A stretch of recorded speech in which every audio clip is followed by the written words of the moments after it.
Assalamualaikum warahmatullahi wabarakatuh. Halo semuanya, selamat datang di channel ini. Perkenalkan, nama saya Sita Nur Hasan Usman, biasa dipanggil Sita. Saya dari Universitas Hairun, Fakultas Ekonomi dan Bisnis, Prodi Akuntansi, semester 4, kelas A. Sebelumnya, terima kasih kepada Pak Dr. Suwito SEMSI yang telah memberikan saya kesempatan untuk membuat video ini. Dan di sini saya akan membagikan video mengenai pembahasan tentang fenomenologi. Tonton sampai habis ya. Baik, pembahasan terkait fenomenologi. Istilah fenomenologi secara etimologis berasal dari kata fenomena dan logos. Fenomena berasal dari kata kerja Yunani yaitu painestai yang berarti menampak dan berbentuk dari akar kata fantasi, fato, dan fosfor yang artinya sinar atau cahaya. Dari kata itu berbentuk kata kerja tampak terlihat karena bercahaya. Dalam bahasa kita berarti cahaya. Secara harfiah, fenomena diartikan sebagai gejala atau sesuatu yang menampakkan. Selanjutnya, fenomena dapat dipandang dari dua sudut. Yang pertama, fenomena selalu menunjuk keluar atau berhubungan dengan realitas di luar pikiran. Lalu yang kedua, fenomena dari sudut kesadaran kita.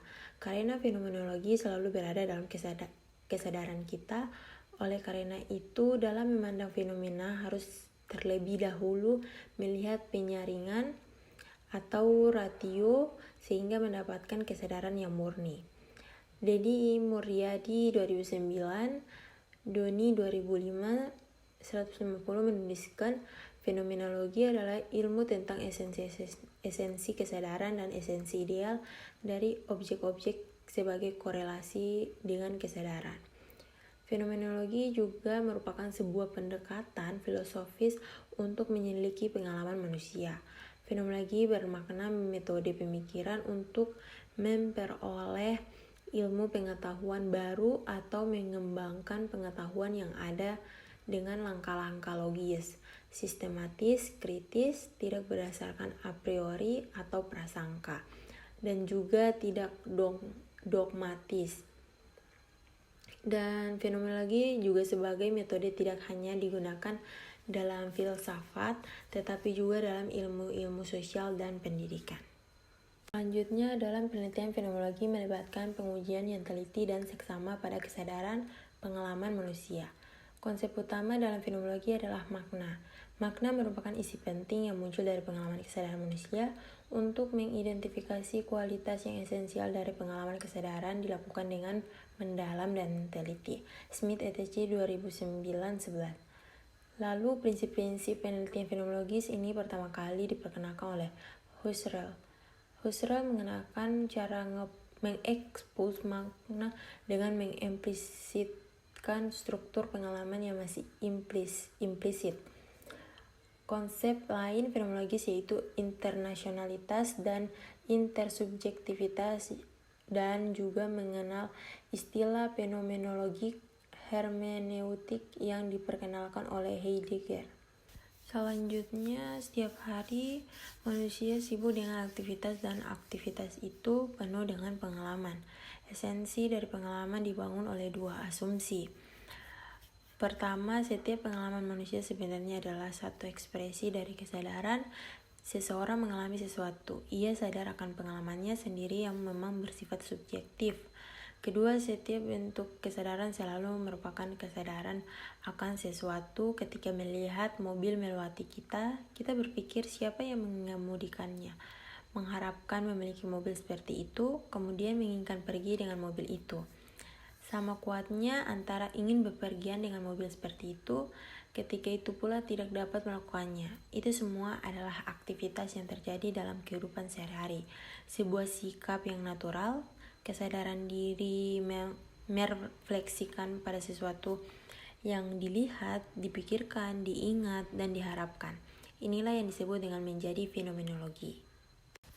Oke, penelitian fenomenologis fokus pada sesuatu yang dialami dalam kesadaran individu yang disebut sebagai intensionalitas. Jadi intensionalitas itu menggambarkan hubungan antara proses yang terjadi dalam kesadaran dengan objek yang menjadi perhatian pada proses itu.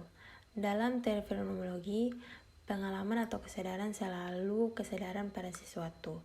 Melihat adalah melihat sesuatu, mengingat adalah mengingat sesuatu, menilai adalah menilai sesuatu.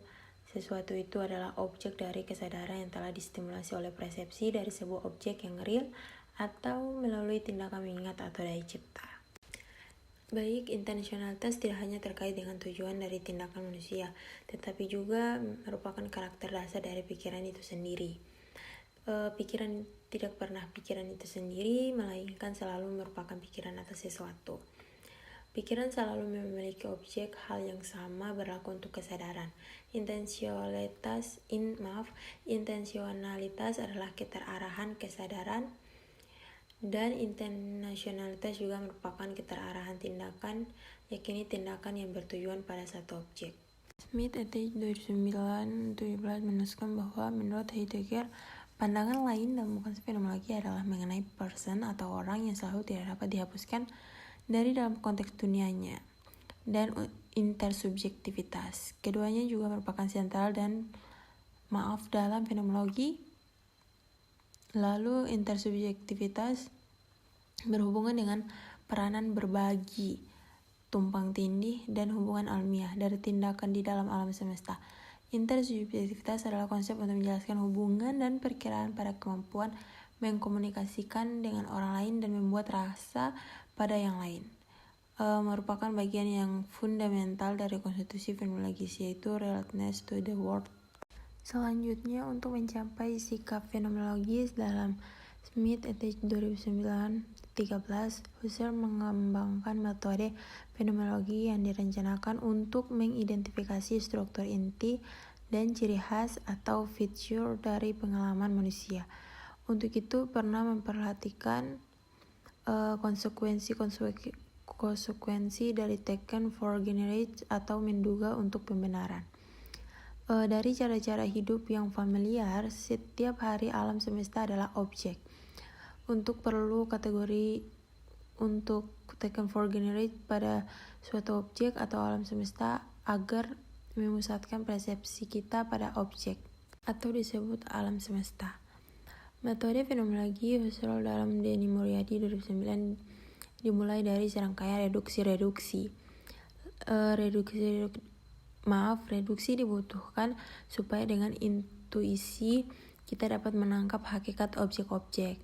Jadi reduksi ini yang menyingkirkan semua hal yang mengganggu kalau kita ingin mencapai finance. Reduksi pertama menyingkirkan segala sesuatu yang subjektif. Sikap kita harus objektif, terbuka untuk gejala-gejala yang harus diajak bicara. Lalu yang kedua, menyingkirkan seluruh pengetahuan tentang objek yang diselidiki dan diperoleh dari sumber lain. Dan yang ketiga, menyingkirkan seluruh reduksi pengetahuan. Segala sesuatu yang sudah dikatakan oleh orang lain harus untuk sementara dilupakan. Kalau reduksi ini berhasil, gejala sendiri dapat memperlihatkan diri menjadi fenonim atau disebut memperlihatkan diri.